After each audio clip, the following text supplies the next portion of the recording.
Good morning. Thank you for joining us here at NASA's Kennedy Space Center in Florida for Space Shuttle Endeavour's STS-134 Countdown Status Briefing.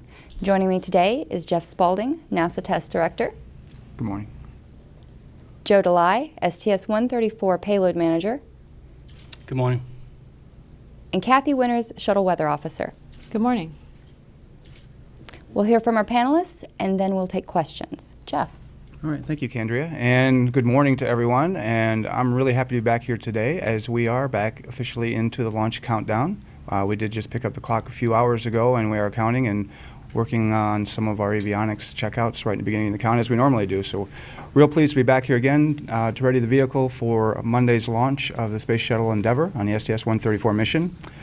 It was 2 weeks ago today, actually, that we had our last launch attempt, and we needed to stand down. We did have and found an issue with our auxiliary power unit number 1, the B heater system that's associated with that auxiliary power unit wasn't functioning properly, so we did end up scrubbing that launch and backing out of the count and start working some of our troubleshooting over the last couple of weeks, which is now complete.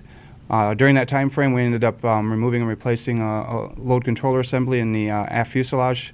That was number 2 of that boxes. We replaced that. We did also replace a wire that goes from that box up to the heater string in question that we had an issue with, as well as a couple of splices and thermostats during that time frame, because our troubleshooting led us down that path, indicating that the issue was along that wiring path that we had there. So all of those things have been changed out. All of the retest of all of those systems are complete.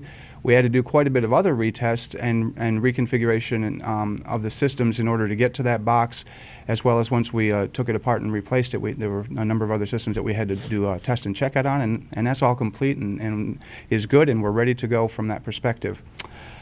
Let's see, our countdown clock, as I mentioned, picked up just about 7 o'clock this morning, and right now we're working those preparations and throughout the day in anticipation tonight of getting into a pad clear around 11 o'clock once we get done with all of the checkouts of the boxes and the other preps we need to get into those operations. And at that point, we'll start our checkout of our ground pyrotechnic systems. And then later on, early morning on Saturday, we'll begin loading the onboard cryo tanks with cryogenics at about 4:30 in the morning, as I mentioned. Once that's done, that requires a pad clear. We'll reopen the pad around 1:30 in the afternoon, work some more preps towards the checkout of our space shuttle engines in the afternoon, and some of the planned inspections of our external tank and boosters will start about 7 o'clock on Saturday. So we'll have a pretty full day on Saturday once we get back in the pad, getting back into work.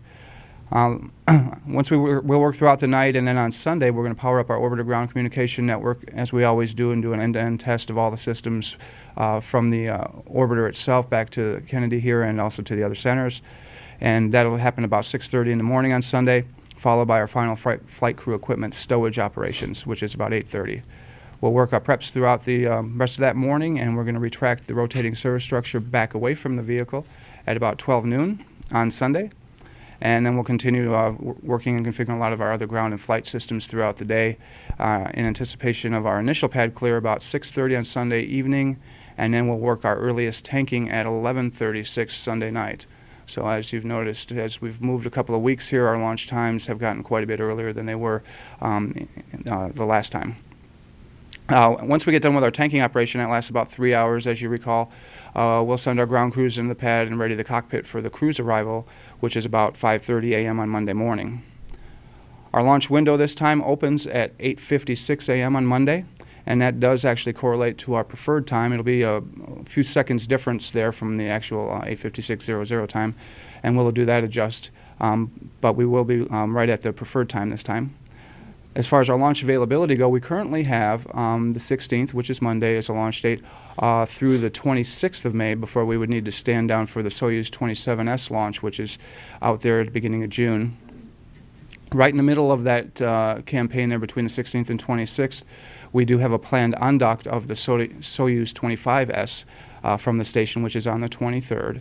And with their on-dock on the 23rd, that means the 21st as a launch date is not available to us, because that would put our docking and their on-docking essentially on the same day. So that date is not available to us as a launch date. And additionally, we're doing working to try to deconflict any issues on the 20th or 22nd, the days on either side of that 21st date, to make sure there's no crew workload issues on the 20th or any relative motions between those other two vehicles on the 22nd. So we're hoping to deconflict both of those and make those available launch dates to us as well. Currently, we have 7 days of liquid hydrogen and 12 days of liquid oxygen PRSD hold times, which are plentiful for us, so we would only have to do one top-off during that entire campaign that I mentioned on those dates. It is a 16-day mission, and there are 0 contingency days and 2 weather days available to us, and that would put our end-of-mission landing on Wednesday, June the 1st at 2:30 or so in the morning. If we had to go an extra day for whatever reason, that would put us at about 1:20 a.m. on Thursday the 2nd. So I just want to say that I am really proud of our teams working so hard over the last couple of weeks, the last 2 weeks. All the teams here at Kennedy and all the other centers have done an outstanding job to get us ready for this launch on a historic and final flight of the Space Shuttle Endeavour. Thanks. Thank you. Joe. Okay, thank you. Well, it is, like Jeff said, it's good to be back here. We're very proud of the team. Our payloads, AMS, ELC-3 with its ORUs and experiments, the Storm payload and the Missy, we're ready to support this launch. We can't wait. We will start we call our mid-deck waves, because of the scrub from the last mission. We went ahead and took out all our research payloads. There were 9 passive and 2 powered, so we removed those, turned them over to the principal investigators. They went through their refurbishment process, and they're back here and ready to support us, and we'll start that upload around 5:30 a.m. on Sunday, and we should finish around a little bit after lunch. So we're excited. There's nothing that we are tracking on the payloads. Everything is in good order, and we look forward to this launch. Thank you. Thank you. Kathy. Well, the weather has been pretty good the last several days. We have had some isolated thunderstorms inland. Things are going to change a little bit, though, over the next couple of days. We could see some of those thunderstorms get a little bit closer to us on the coast here today, and then tomorrow looks like any inland thunderstorms would migrate towards the coast. So we'll be watching for that. Then on Sunday, we actually have a trough that's going to roll through, and as that does, it could cause some concerns for our RSS retract operations. So it's all going to be about the timing of that trough. By Monday, that front moves off to the east, and we're going to actually clear out by launch time. The weather should all be off to the east and southeast, and so we expect the conditions to improve. We are concerned a little bit about a crosswind at the shuttle landing facility. The winds are across on the SLF, but they are look like right now they're going to be within limits. So right now we're forecasting a 30% chance of KSC weather prohibiting launch. Looking at the satellite picture, you can see there's a pretty good trough moving in through the Gulf of Mexico right now. That's actually not going to have too much effect on us because we have a strong blocking ridge in the upper levels of our area. But as we get into Sunday, we start what we'll start seeing is an upper level trough dig into the eastern U.S. and a low will actually sit in that area, an upper level low for several days, and so we're going to be trying to time out the troughs associated with the upper level low. And so right now it looks like the one that moves through Sunday will move off by launch time, but then if we happen to delay to Tuesday, then we could see another trough come into the area and affect us again. So let's go ahead and get into our forecast. By tanking time, it looks like that front will be pushed through and off to the south, and we may see some lingering showers in the area, a lot of cloud cover, but not expecting right now predominantly to be forecasting any constraint violations. However, if that trough happened to slow down, then that could cause us some concern. So just in the event that occurred, we did go with a 20% chance of KSC weather prohibiting tanking due to a threat of lightning in the area. For the launch forecast, the weather should be all pushed off to the east and southeast. Winds, though, are expected to be cross 10 gusting to 15. That is not a violation, but it's right on the edge. And so with that, we have a 30% chance of KSC weather prohibiting launch. There's also an outside chance of some lingering cloud cover on this morning as well. But overall, it looks favorable. For the solid rocket booster recovery forecast, it's going to be a little bit choppy as they go out to the area, but as they get out there and we get to launch time, as that front moves away, the conditions start improving and seas are about 4 to 6 feet. They should decrease through that day while they're out there, and the winds should also start coming down through the day as they're going through their recovery operations, but at launch time about 12 to 18 knots. And then as we go into our abort landing sites in the U.S., Spaceflight Meteorology Group is forecasting good conditions at both Edwards and Northrop Field. It's just a little bit breezy, but not violating any constraints. And for our overseas abort landing sites, Istrus is the only concern. There's a low pressure area off to the east of Istrus and putting a tight pressure gradient over that area. With that, there's a peak wind of 33 knots expected, and that is a headwind violation of 32 knots. So, but Zaragoza and Maroon both look good. If we happen to delay 24 hours, this is where the next trough looks to be timing out to be coming into the area. We didn't get too pessimistic yet on the number. I mean, we went with 40% chance on this day because of the fact that the timing of this is still a little bit uncertain. If it continues to look like it's going to be over the area on Tuesday morning, we may have to up this number tomorrow. Right now, we're going with a low cloud ceiling. Winds, a crosswind violation of 230 degrees 12, peaking to 19 knots, and also showers in the area. So with that, right now we're going with a 40% chance on Tuesday morning of KSC weather prohibiting launch. For the abort landing sites in the U.S., weather does look good again. It's still a little bit breezy out there, but no violations to any of the constraints. And Spaceflight Meteorology Group is forecasting all 3 TAL sites to be good on Tuesday morning, with just scattered skies in both Zaragoza and Maroon, or just few are scattered. And then at Istrus, just a ceiling at 20,000 feet. No concerns there. If we happen to delay 48 hours, the weather looks to be moving off to the east. And so there's still a little bit of a crosswind concern with winds from the west, 10 peaking to 16 knots. There's also a little concern that, you know, the models might be moving it out too fast because sometimes they tend to do that with upper level lows. And so with that, we're still keeping a 20% chance of KSC weather prohibiting launch. For the abort landing sites in the U.S. on day 3, the weather looks good at both locations. And Spaceflight Meteorology Group's forecasting 3 good TAL sites also on day 3. And so overall, we have a 30% chance on Monday morning of KSC weather prohibiting launch, and we have 2 good TAL sites. Thank you.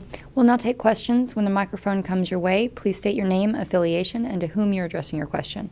We'll start with Marcia. Marcia Dunn, Associated Press. 2 questions for Jeff. The first is, do you have any kind of early crowd count on how many people you're expecting Monday morning? We don't have any real specifics. We are expecting probably slightly less than before, just due to the timing and the middle of the week type of a launch, Monday not being necessarily the middle, but a weekday versus where we were on a Friday afternoon. They were anticipating somewhere around 700,000 before. It probably may be down closer to about 500,000 or so this time. Those are all rough estimates, obviously, but right now it should be slightly less, I think, than it was last time. And are you any closer to having a root cause to what went wrong 2 weeks ago, or is that still under analysis? Well, we kind of, what we did was when we went through all of the analysis of all the different portions of the system, we came down to the most likely culprit on the event, which was a thermostat that we saw some high current on and testing that we didn't notice at the time because it was during the testing. It kind of got filtered in with the normal cycling of the heater itself, but we saw that back in last year in June when we were doing some testing on this particular heater thermostat on the S12B, and we saw a current spike that lasted for a very, very short period of time, but it was 18 amps or so. That could induce the event that we saw as far as the driver inside of the box not working properly, and it was actually we had some things that were blown inside of there as far as the hybrid driver goes. So right now that looks like it's the main culprit. All of the other ones that were involved with the discussion that could be potential candidates were far less likely than this one. So that's where we were probably going to end up, and when we went through the UA board and the discussions at the PRCB, and that's what we came down to. That thermostat is out, right? Yes, we did change out that one, and we have checked out the new one, and it's functioning perfectly. Okay. Ken. Hi, Ken Kramer for Spaceflight Magazine. For Jeff, please, I think. Are there any heater checks of that heater earlier in the countdown so you would know before T-minus 4 hours or so? And also, I'm wondering about the RSS retract. How long do we have in case you have to delay it again because of bad weather like the first time? And how close were we last time to being at the end of that possibility? Thank you. Let's see. The first part of the question, we only have one additional difference or delta that we're going to do in the count associated with the heaters. We normally start out on that particular heater string before we get into our external tanking. And it's during that time frame that you would expect to see the heater cyclings as the temperature in the aft fuselage goes down and it gets to a certain set point, then you would expect the heaters to be cycling at that point. We will get that data and see that the heaters are functioning appropriately. We'll do one additional check. We're going to swap over to the A-string heaters, which we normally do not do, and that's kind of the delta that we're going to do. Just do one final check on that side as well to make sure we have full redundancy on both systems, and then we'll switch back to the B side, and that'll be during tanking that we'll do that. So that's only one additional item that we're doing. The rest we kind of get as we go through the operation, because you will be able to identify very readily that the heaters are either functioning or they're not.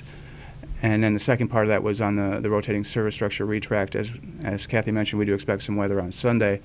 Last time we were almost 5 hours late, as you may recall, in getting that, and because we had a pretty good heads up on the weather, we were able to pull quite a bit of work in from the backside of that operation and do it earlier, which allowed us to get ahead of at least the bow wave of work that would normally occur on the backside of the RSS. We were very close to not getting to on-time tanking. Certainly we can tank a little bit late and not disrupt our launch time. But we were able to make it at the end through a valiant effort by all the folks that were involved with that operation. I don't like to say that 5 hours is a standard number, because it is not by any means that we could go that late and make it each and every time. But because of the way things lined up and we were able to get in and do some of the different things that we did, it worked out that we were able to do it at that time. Generally about 4 is our limit. And we are looking right now at where the weather lies and what additional work we can, again, kind of resequence to make sure if we come up on that same scenario that we've done as much as we can prior to the RSS, so we have less to do afterwards. So we're trying to at least manage the weather a little bit from that perspective. Bill. Bill Harwood, CBS for Jeff. Just a clarification of your answer to Marcia.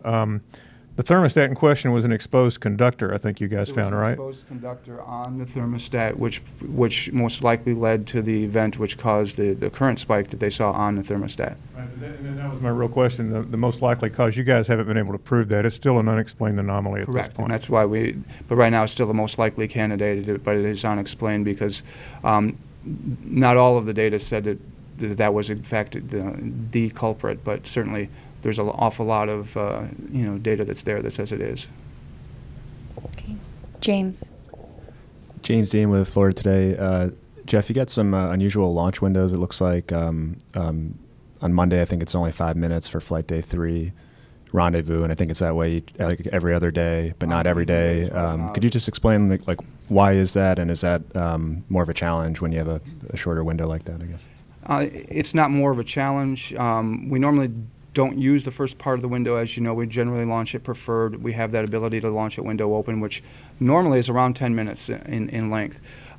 We do occasionally, as we go through the cycle, end up on these days where we have minimum phasing angle, meaning the station is a lot closer to going right overhead at the time of our launch. So the amount of phasing that we have to do to get in the same plane as with the station as we're going up the hill is far less. And so as a result of that, your window, the first part of your window, you no longer have. So it comes down to steering and a lot of the other things.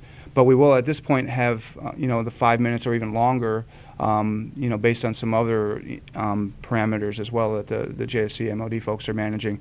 They may actually give us more than 5 minutes, but we will be almost right at the preferred launch time as we plan to our window open time. And that number will get slightly larger each day as far as the difference between window open and the preferred time. Probably won't see it. It'll be in the noise because it'll generally be in seconds, but it does tend to cycle that way as the station continues to go overhead. Are there any other questions? Okay. Ken, you have a follow-up? Yes.